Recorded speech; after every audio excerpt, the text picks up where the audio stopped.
Trying to hit broadcast, Caitlin.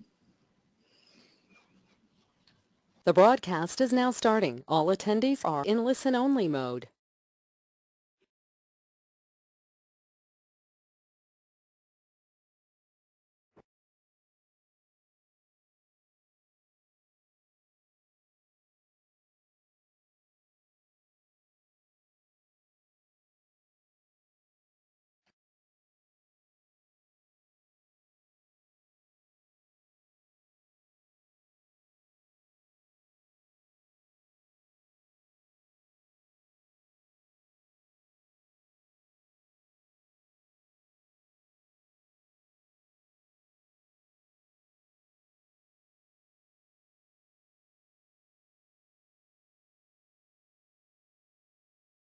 Good afternoon and welcome to the ACNC's webinar on the obligations of registered charities.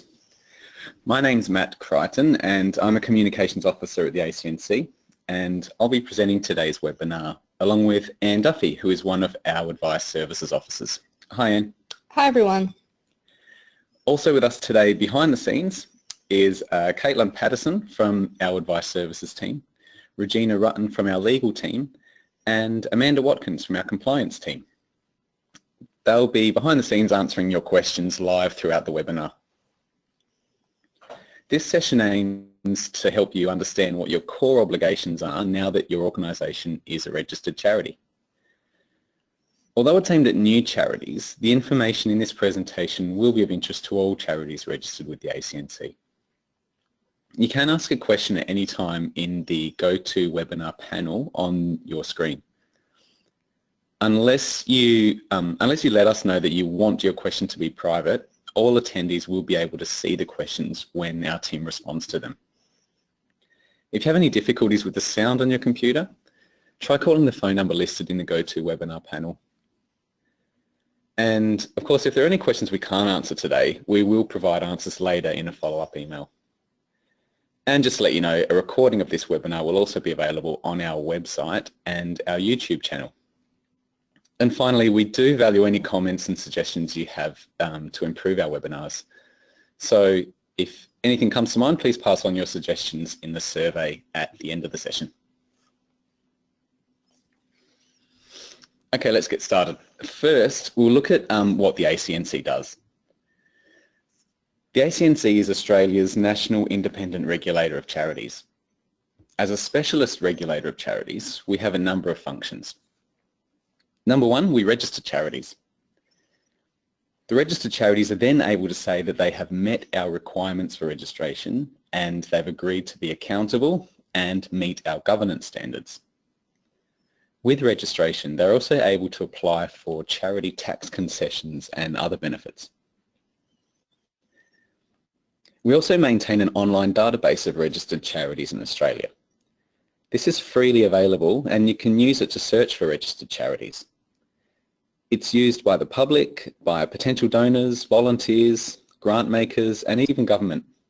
There's an increasing awareness of the ACNC register and it's being used more as a checking tool when, for example, government funding is being considered.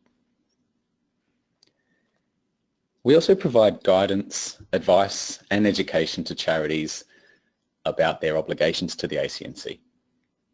Advice is available via phone, email and mail, and our guidance and education is accessible in print, online on the website and occasionally in face-to-face sessions.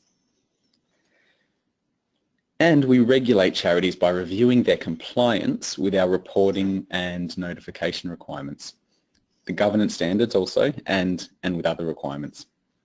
We look into concerns about charities raised by the public and other government agencies. And finally, we have a responsibility in all of our work to try to reduce red tape for charity. We do this by ensuring our processes are as streamlined as possible and by working with other agencies to try and harmonise reporting and other requirements. Now I'll hand over to Anne to begin. Thanks for that, Matt. As Matt explained, in today's webinar, we're going to talk about the obligations that all charities have as part of being registered with the ACNC. This information is relevant to all charities, but let's start with some of the first few questions you need to ask yourself as a newly registered charity. The first thing to consider is who at your charity needs to be aware of your obligations to the ACNC. Your obligations to the ACNC shouldn't take you very long to meet, but they will usually involve several people in your charity. While not everyone at your charity needs to be an expert on these obligations, it's important that you know who is involved and that they have access to the information they need to meet them. It is a good idea to have a discussion with your board or committee about who at your charity has responsibility for these obligations. It's up to you who at your charity this is, and will depend on your particular circumstances, such as whether you have staff, how many volunteers you have, and what your other obligations may be. Somebody will need to take responsibility for ensuring that you are meeting your obligations, and as a board, you need to be satisfied that your charity is meeting its obligations. The most important people who need to understand your charity's obligations to the ACNC are your responsible persons. The role of a responsible person at your charity is an important one. One of the most frequent questions my colleagues and I are asked in our work is who is a responsible person and what do they do? In your charity, you probably won't call them responsible persons. This is a term from the ACNC Act. Your responsible persons are the people who are involved in governing your charity. They are the members of the governing body and have ultimate responsibility for the way your charity is run. They are known by different names based on the structure of your organisation. For incorporated associations, they are called members of the management committee, such as your president, treasurer, secretary. For companies limited by guarantee, Indigenous corporations and cooperative, it's your directors. For trusts, they are your trustees. You may also know them as other names, such as board members, governors, councillors or wardens. It's a good idea to check your charity's governing documents to find out who your responsible persons are and how they are appointed. Whatever you call your responsible persons, it's important that you know who they are. Newly registered charities will have notified the ACNC of who these people are at the point of registration. Many charities ask us whether their Chief Executive Officer, Company Secretary or Public Officer is a responsible person. Generally they are not, but this will depend on the circumstances of your charity. The questions you need to ask yourself, is this person a member of the governing body of my charity and do they have voting rights? Even though certain senior staff members or trusted volunteers may attend your board meetings, this does not necessarily mean that they meet the definition of a responsible person. Even if the Chief Executive Officer, Company Secretary or Public Officer is not considered a responsible person, you can still nominate them to be your address for service contact person, who we will use as the main contact for your organisation. The address for service contact does not have to be a responsible person at your charity. We will refer to the term responsible person several times throughout this webinar, so try and keep in mind who these people are. Now I'll hand back to Matt to take you through the next steps. Thanks, Anne. Once you've established who at your charity needs to know about your charity's obligations to the ACNC, you should find out exactly what those obligations are. Most charities have the same obligations to the ACNC, but they can vary slightly depending on the size of your charity. And we'll talk about charity size a bit later. In this presentation, we'll talk through each of your obligations, but the ACNC also provides detailed guidance on the obligations of registered charities online. At the end of the webinar, we'll include a slide that has a link to any resources that we mention, such as this one. Once you've worked out what your charity's obligations are, you need to learn when they apply to you. Some obligations apply on an ongoing basis while you're registered as a charity, but there are others that only come up once a year or that may arise when you make certain changes to your charity. Being aware of when these obligations apply will help you respond to them within the set timeframes. Knowing when you need to meet a certain obligation will also help you plan for how you'll meet it. For obligations that apply on an ongoing basis, you'll need to think about how your charity can demonstrate that it's meeting these obligations, even though you may not be required to provide this information to the ACNC. For others that are more active, you may need to consider what systems you have in place that will help you meet these obligations when they arise. Throughout this webinar, we encourage you to consider these 4 steps for each obligation and also ask yourself the following questions. Do I know who this obligation applies to? Do I know what this obligation is? Do I know how we will meet this obligation? And do I know when we will need to take action? Your obligations to the ACNC are written in the law, and as a charity you must continue to meet these obligations in order to be registered. The ACNC's regulatory approach is based on the assumption that the great majority of charities are operating honestly and want to do the right thing. Where charities do fail to meet their obligations, it's usually a simple mistake, and the ACNC works with these charities to help them get back on track. But let's take a look at why these obligations exist. At the heart of it, we understand that people who set up charities do so because they want to make a difference to their community. Charities are established for lots of reasons, but whether it's educating the young, healing the sick, or even practicing a faith, all charities exist because they want to be of benefit to the community in some way. The Australian community recognises the value of this work and the important role that charities play in our society. As a result, charities are provided with certain benefits, such as tax concessions, which make it easier for them to undertake their work and allows them to devote more of their resources towards their charitable purpose.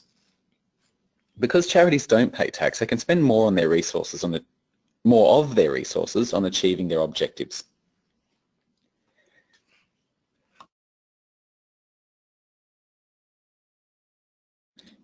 In return for this assistance, the community expects that charities will use these benefits to advance their charitable purpose. The community also expects that they will do so in a way that means their resources are not going to waste or are not vulnerable to being exploited. The obligations your charity has under the law help to demonstrate that you're doing the good work that the community expects in return for the benefits that come with being registered. As you'll learn in this webinar, your obligations relate to demonstrating that you are involved in charitable work and doing it in a way that is responsible. Now I'll just hand over to Anne to talk about the first obligation we're going to cover.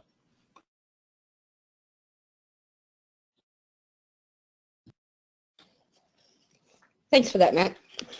When registering, all organisations are required to meet a set of criteria in order to be registered. As a registered charity, you must ensure that you continue to meet these criteria to stay registered. There are 2 parts to this. First, your organisation must be not-for-profit. A not-for-profit is an organisation that does not operate for the profit, personal gain or other benefit of particular people. For example, its members, the people who run it, or their friends or relatives. This does not mean that your organisation cannot make a profit. It means that any profit made must go towards pursuing the purpose of your organisation. Second, your charity must have a charitable purpose. This is the reason your organisation was set up, or what your activities work towards. You might ordinarily call this your organisation's mission or objective. As a newly registered charity, you will have indicated what your charitable purposes are to the ACNC when you applied to register. You can generally find your charitable purposes in your charity's governing documents, usually called your rules or constitution. Your charitable purpose must be also for the benefit of the public. There are many ways it can benefit the public. It can provide goods, services, education, counselling or spiritual guidance, or improve the environment. In addition to this, your charity must also meet the governance standards, which we will cover in more detail later in this webinar. And finally, not be involved in any terrorist or other criminal activity. If you'd like to know more about these requirements, you can read more on the ACNC's website. Or, if you like webinars, you can view a recording of an earlier webinar delivered by the ACNC on this topic. You can view all of the ACNC's previous webinars online on our website. Over to you, Matt. Thanks, Anne. As registered charities, you do need to keep records. Keeping records is one of your core obligations, but it's also good practice, and it will help your charity do its work efficiently. Records provide an account of your organisation's activity, and they are also a useful basis for sharing information with your stakeholders or helping the people involved in your charity remember what may have happened in the past, in case they forget or if there's some sort of disagreement. To meet your obligations to the ACNC, you need to keep two kinds of records. The first is operational records. These are documents that provide information about how your charity has been working towards its charitable purpose. Your operational records need to show that your charity is entitled to be registered as a charity and that it is meeting its obligations under the ACNC Act and relevant tax laws. We don't set out what kind of records charities have to keep, but it's a good idea to keep records such as annual reports, agendas, meeting minutes, operational plans, reports from events, and client records. Essentially, you should ask yourself whether you have records which accurately demonstrate how your charity is working towards achieving its charitable purposes. The kind of records you will keep will also vary depending on the type of work your charity does and also its size. The other kind are financial records. These are documents that correctly record and explain three key aspects of the financial activities of your charity. Your records need to explain, 1, how your charity spends or receives its money or other assets. These are its transactions. You should be able to clearly show where your charity received its funding and how it used the funding to achieve its purpose. Also, it should show its financial position. This is how much money and other assets it has and where they are going to be stored. And also these records should show the charity's performance, such as its budget and how it has performed against it. You can keep your records in any format that suits you, but they have to be readily accessible. This means they have to be easy to find and stored in a way that allows them to be understood. You do not need to provide your records to the ACNC unless you are asked to do so. And your records must be kept for 7 years. You can keep records on a computer if you choose to do so, but it's a good idea to make backups of any important data or even consider printing out a paper record of some documents. Your financial records must also allow for true and fair financial statements to be audited if required. You can also keep paper records if you prefer. If you are keeping paper records, it's a good idea to organise them into files, boxes, folders or envelopes, anything that will allow any particular record to be found easily. We recommend separating your records into different categories, such as the bank statements, the communications, your bills, receipts, and then organising them based on the reporting period to which they apply. Keeping records will also help you meet other obligations to the ACNC because it means you'll have the information you need easily accessible and readily at hand. Some of the most common issues that we notice with charities involve the obligation to keep records. Many of the charities that are brought to the attention of our compliance team have problems with record keeping. In the worst case scenario, some charities did not keep any records of their activities or finances at all. Other charities had incomplete or inaccurate records that were unable to substantiate their activities or explain their income and expenditure. Some charities didn't know where records were kept and others destroyed records. A common theme in these cases is that charities with poor practices of record keeping often don't have agreed processes on how records are to be created and stored. The people involved with these charities typically didn't appreciate the importance of keeping accurate and up-to-date records.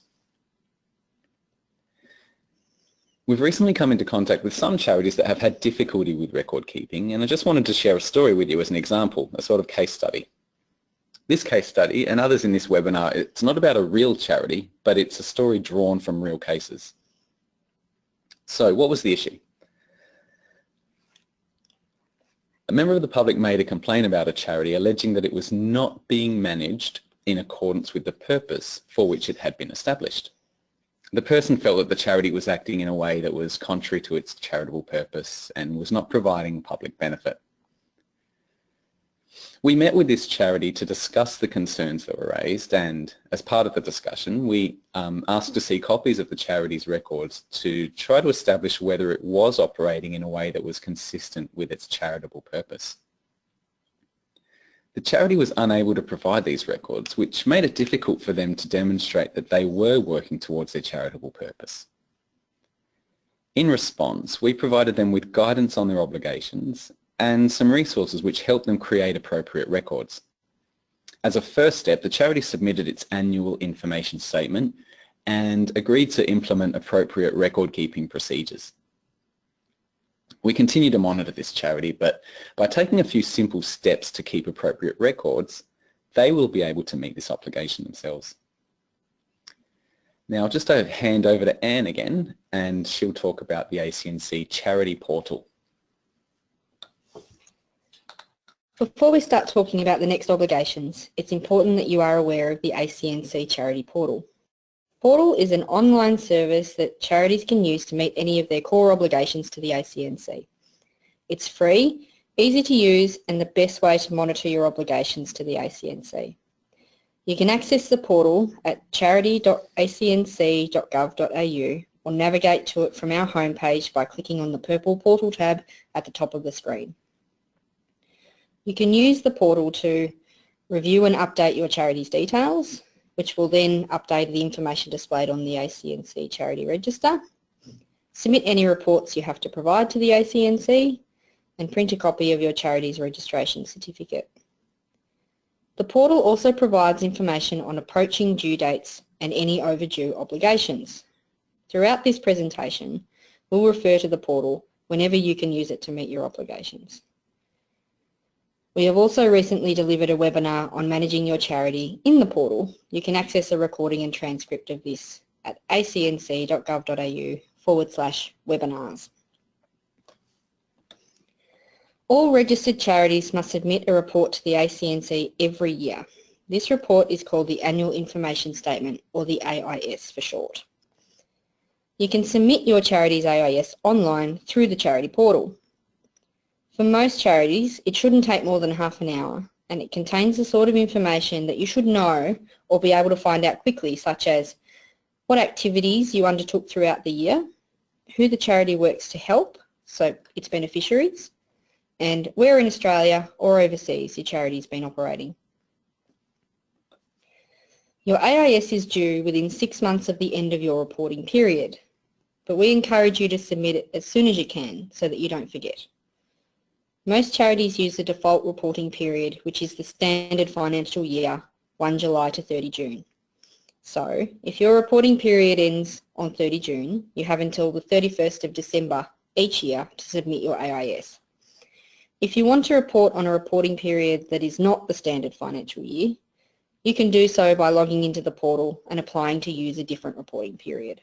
This will obviously affect your due date for the AIS. It's a good idea to think about doing your AIS after your annual general meeting, if you have one. At this meeting, most charities will present a report to their members which outlines the work they've done throughout the year and a financial statement which explains how your charity uses its finances.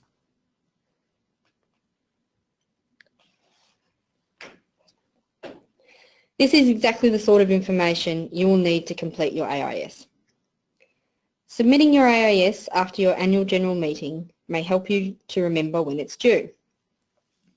Small charities are not required to provide a financial report along with their AIS.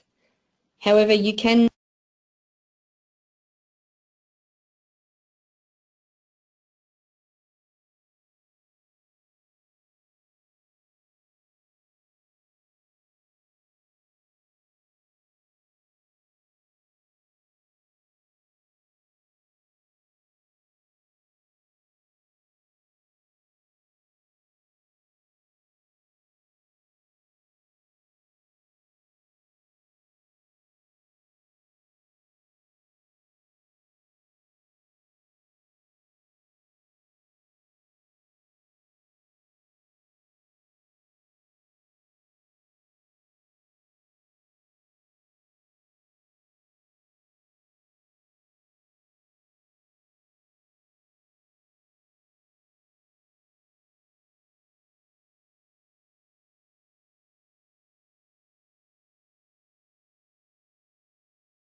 think we may be all right now. I'm sorry about those technical difficulties. If you missed any important, if you missed a little bit of the last section there that Anne was going through about the annual information statement, you will be able to catch up on the follow-up email, which will have a link to this webinar recording and a transcript on the website. So no need to worry, but we will continue on, and I hope now that our technical difficulties have left us. So we'll move on to the concept of charity size. Your charity size is determined by your revenue for the year. The size categories for the ACNC are three. They are small, medium and large, and they are set out in the ACNC's legislation.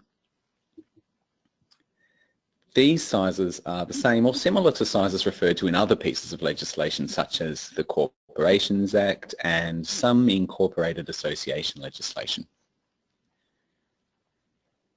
Your charity size affects certain obligations, so it's important to be aware of which size category your charity fits into. The first one is the small category, and this is for charities that have an annual revenue of less than $250,000. The medium category is for charities that have an annual revenue of between $250,000, from $250,000 but less than $1 million. And the large category is for charities that have an annual revenue of over $1 million. For some charities, size may change unexpectedly due to a revenue anomaly throughout the year. For example, if you're typically a small charity with an annual revenue of $200,000 and you receive a one-off donation of $100,000, you would suddenly become a medium-sized charity for that year. However, if this is just a one-off event and you're likely to be a small charity again in future years, you can apply to the ACNC to keep your usual size by submitting a simple form. You might want to do this because medium charities have more extensive reporting requirements than small charities. The form to do this is called Form 4D, Apply to Keep Charity Size, and like all of the other forms, it's available on our website from the homepage under the Publications tab. It might be a good idea to keep in mind the size of your charity as we go through the rest of the presentation. I'd just like to remind you at this point that if you do have any questions, feel free to ask them through the GoToWebinar panel on your screen. And once again, just apologies for the technical issues before, but if there's anything that you feel you may have missed, that you can catch up with the transcript on the website after the presentation. Thanks for that, Matt. Another obligations that charities have to the ACNC is to keep your information with us up to date. You will need to notify the ACNC if certain things change at your charity. In particular, you must notify the ACNC if your charity changes the following: your legal name. This is your charity's formal name that appears on your governing documents, or if you are incorporated, in any documentation it may have with the government agency that incorporates your charity. Your charity may also have other names by which it is known, such as a trading name or a nickname given to it by its volunteers. You don't need to notify us of changes to those names, only your official legal name. If you do have other names by which a charity is known that aren't its legal name, you can provide this information voluntarily for the ACNC register. This may help your members, supporters, volunteers or donors to identify your charity, and you can provide this information through the portal. If you change your address for service, you also must notify us. This is the address to which the ACNC will send any documents, such as reminder notices to submit your AIS or login password details if you've misplaced those. If you are using an email address, make sure it's one that is easily accessible and checked regularly, especially when key contact people may resign. Your charity might also have a business street address or email that members of the public can use to communicate with your charity. You can change your charity's contact details on the portal, and these do not need to be the same as your address for service. You also need to notify us if you change your governing documents. These are the formal documents that set out how the charity will operate and are legally binding upon the charity. In your charity, they might be known as your rules, constitution, memoranda or articles of association, your rule book, or your trust deed. If you make any changes to your governing documents, you must notify the ACNC. And finally, you have to tell us when your responsible persons change. We talked about who your responsible persons are earlier in the webinar, but they are the people who have responsibility for governing your charity. You must notify the ACNC any time a responsible person starts in their role or finishes in their role. Charities must also notify us if they think they have seriously breached the ACNC Act or the governance standards, but we'll come back to that later. If any of these things change at your charity, you must notify us. The time that you have to notify us differs depending on the size of your charity. For small charities, you have 60 days from the date that you become aware of the change. For medium and large charities, you have 28 days from the date you become aware. We encourage you to notify us as soon as possible, as this will help you not to forget to do it, and also ensure that your charity's entry on the ACNC register will be up to date. This information is often used by other government agencies and may be accessed by people looking to donate or volunteer with your charity, so it's important to make sure it's accurate. It's a good idea to pick some time points throughout the year where you think changes are likely to happen at your charity. For example, if your charity holds an election for its responsible persons at your annual general meeting, you should make a note to remind yourself that you will need to notify the ACNC after this time. One of your ongoing obligations as a registered charity is to meet the governance standards. These are a set of core minimum standards that deal with how charities are run. I'll just run through a quick summary of each of them. Number one, charities must be able to demonstrate that their purposes and character are not-for-profit, that they work towards their charitable purposes, and provide information about their purposes to the public.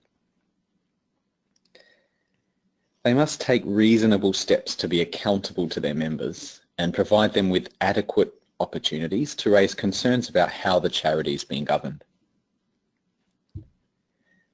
Charities must not commit a serious offence such as fraud under Australian law or breach a law that may result in a penalty of 60 penalty units or more.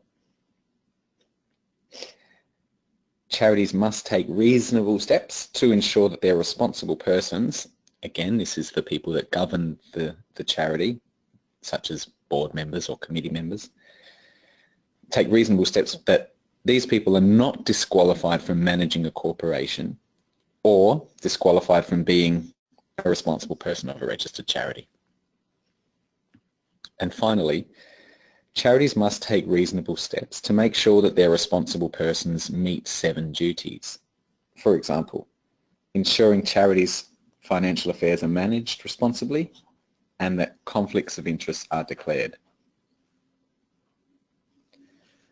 As you can see, these really are minimum standards. Most charities are doing a lot more than just meeting these minimum standards, and the ACNC assumes that charities are meeting them unless there is good reason to believe that they're not. Earlier we mentioned that if you think your charity has seriously breached the governance standards or any other part of the ACNC Act, you must notify the ACNC. If you think you may have seriously breached the ACNC Act or the governance standards, all charities must notify the ACNC within 28 days, regardless of size. There is further information available on our website about this, and we have also recently delivered a webinar specifically on the governance standards. Again, you can find a recording and the transcript available online, which will, there will be a link in our follow-up email to that, but if you wanted to jot it down now, it is acnc.gov.au/webinars. Under the governance standards, charities must take steps to ensure that their responsible persons know and are meeting their duties. The duties set out as part of Governance Standard 5 are regarded as common practice for board members, and they align very closely to the duties in other legislation, and they have well-established meanings. we've listed the duties that your responsible persons have here, but as there are 7 of them, we won't talk about them in great detail today. But in general, they require responsible persons to act responsibly, ethically, always with the best interests of the charity at heart, and in a way that furthers the charity's charitable purpose. You can find more information about your responsible person's duties on our website in the section about governance standards that we mentioned just before. You may also like to read the ACNC's Guide for Charity Board Members called Governance for Good, and that is also available on the website. What is most important about these duties is that your responsible persons know and understand them, and that they are meeting them in their work. All charities must meet the governance standards at the point that they become registered with the ACNC, and then on an ongoing basis after that. You don't need to provide the ACNC with evidence that your charity is meeting them unless we request it from you. But it's a good idea to consider how your charity could demonstrate that it is meeting the governance standards. Even though you may not have to provide the information to the ACNC every year, there are still steps you will need to take to ensure that you are meeting the standards. It's a good idea to regularly review whether your charity is meeting these standards.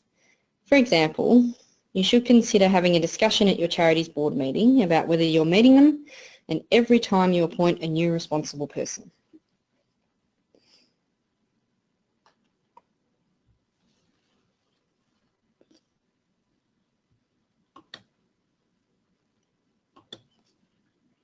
Perhaps the most common breach of governance standards relates to Governance Standard 5, where charities have not taken reasonable steps to ensure that their responsible persons are subject to and comply with their duties.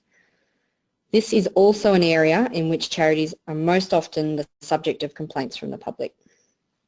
Some of the most common scenarios involve board members who are not keeping themselves informed about a charity's finances and activities, making independent assessment of information, or they are relying too heavily on others in their decision making. They're not acting in the best interest of the charity, or acting for their own private benefit or that of a friend or relative, or they're not aware of or disclosing perceived or actual conflicts of interest. We also see issues arise where a charity does not have processes in place to responsibly manage their finances. One of the common challenges associated with this is not having a formalised process that allows responsible persons to seek clarification when they are uncertain about a matter. Some of the things a charity can do to make sure its responsible persons meet the duties in Governance Standard 5 are: raise awareness of these duties by providing a letter of appointment or other information to responsible persons, provide regular information or training to responsible persons about their duties and obligations, and take action if responsible persons are not carrying out their duties. Governance Standard 5 is the most significant of the governance standards, both in terms of what it requires charities to do and also the number of issues we see in charities. As a case study example, we recently undertook an investigation in regards to a charity that operated nationally via an online presence. The responsible persons of this charity were all family or close friends, and someone raised a concern that it was using its funds to provide interest-free loans to its responsible persons. In our investigation, we found that this complaint was correct, and as a result, found that the responsible persons concerned were not acting in the best interest of the charity and were misusing their position as responsible persons. This case study illustrates how important it is that the charity takes appropriate steps to ensure that its responsible persons know about and meet their duties. Governance Standard 2 requires charities to be accountable and transparent to members. This standard is intended to enable members to be in a position to understand their charity's operations and then raise questions about its governance. This standard only applies to charities that have members. Concerns that are raised with the ACNC about this standard usually come from individuals who feel they do not have the opportunity to raise a concern with the charity directly, or that they feel they don't have access to the information they need to deal with their concern. In our experience, we found that many concerns could be resolved or may not even arise if basic information is available to members and if members feel that they're being heard and have an opportunity to raise concerns. Some things you could do to meet governance standard 2, for example, hold annual general meetings which provide detailed information about your charity's activities and also provides an opportunity for members to ask questions or raise concerns. You could also provide adequate notice of members' meetings so that members can prepare any questions that they might have in advance and they can arrange to attend. You can also have clear processes for electing or appointing responsible persons. And this may include setting out these types of processes in your governing document, that is your constitution or your rules or the formal document that sets out the rules and processes of your organisation. And you can distribute reports to your membership about your charity's activities throughout the year, including about its finances. To give you a sense of this, we've prepared another case study, another example for you. This one's about a charity that was operating a centre that provided temporary accommodation for people experiencing homelessness. We became alerted to the situation after some of the charity's members raised a concern about governance of the charity. The charity's website had been taken down after a former responsible person who had responsibility for managing their web presence resigned. Without access to the website, no information about the charity was available to members. Through our investigation, we found that the board members were attempting to fix some governance failures that had been identified by the board and by the membership of the charity. Despite this, they were not holding regular meetings with their members or communicating openly and frequently with them. In this situation, the charity was not being accountable to its members. We worked with this charity to identify strategies that they could use to communicate their work to their members and to enhance the accountability while continuing to address the governance problems. This example highlights how important it is to keep members updated on the operations and governance of the charity. It also highlights that, especially when a charity is undergoing change, it's important to consider how this change needs to be communicated to the membership. Your obligations to the ACNC exist to assist your charity in achieving its charitable purpose and maintain, protect and enhance public trust and confidence in the charity sector. Failing to meet your obligations can have a number of impacts on your charity that can make it difficult for your charity to achieve its purpose. By knowing what obligations your charity needs to meet, understanding who is responsible for meeting those obligations, and having a clear plan on how this will be done is a good way to ensure your charity complies with its requirements for maintaining registration. The points on this slide demonstrate some of the risks a charity may face when it fails to meet its obligations. If your charity is not meeting its obligations, this can have an impact on its reputation, which may affect your relationship with your donors and your volunteers. Damage to your charity's reputation can also affect your ability to attract and retain skilled staff and may impact on the willingness of government agencies or others to provide funding to your charity. Your beneficiaries are at the heart of your charity's purpose, and failing to meet your obligations can place them in a position of potential harm. Your obligations also help you to protect your charity's resources from being exploited through fraud or by being misdirected to non-charitable purposes. In cases of serious misconduct or mismanagement, your charity may also be at risk of having its status as a charity revoked or being involved in criminal proceedings. As we mentioned before, we have a lot of guidance on our website that supports charities in better understanding their obligations and for meeting the minimum standards of governance. Included in this guidance is an ACNC compliance self-assessment checklist and practical examples of good governance practices. It is also a good idea to remember that where non-compliance has been identified, we aim to work with charities to try to get them back on track.